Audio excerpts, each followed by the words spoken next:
very definite, specific, abstract forms that look like other things, you know. So, and a lot of it's just working with the materials. That's what's fun too. Is I just start cutting out shapes out of cardboard, and sometimes I just look at the shapes to see what I come up with, and that, you know, that changes what the final product is. So. It's interesting. So with the models, you're working with a pretty kind of pliable material that's sort of a lot less resistant than, say, the wall. A lot. I mean, it's like this broken plane kind of thing, but it's easy. It's much more facile than the. Yeah, and I use hot glue gun, which is the fastest adhesive I can think of. Yeah. Yeah, that's interesting. Thanks for coming. But yeah, so I'm like bending and tearing and cutting and gluing as fast as I can, and I'm really happy. It's almost like drawing. It's about the fastest sculptural method that I could think of, really.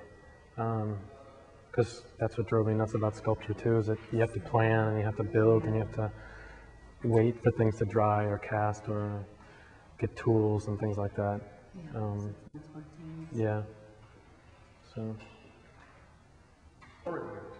The floor? I think it's beautiful. Want me to elaborate on that? Yeah.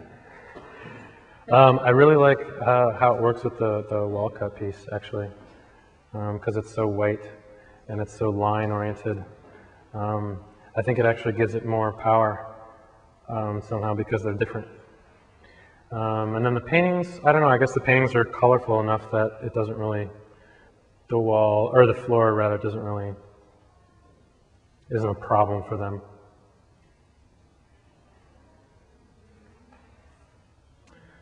What am I listening to? Let's walk over here. Yeah. I listen to music that doesn't have any singing in it, so sometimes classical, sometimes ambient. I think slow undulations of sound, sometimes electronica, where I can work. You know, a lot of the music that I listen to, I choose so that I can work to it. So a lot of the oddball sounds that come with electronic or ambient music, or the richness that comes with a full orchestra, I think really helps me think about transitions and segues and how things might really come together. But occasionally I'll throw something in there that's, you know, weird, loud, jarring. What's that? Jarring, did you say? Jarring, yeah.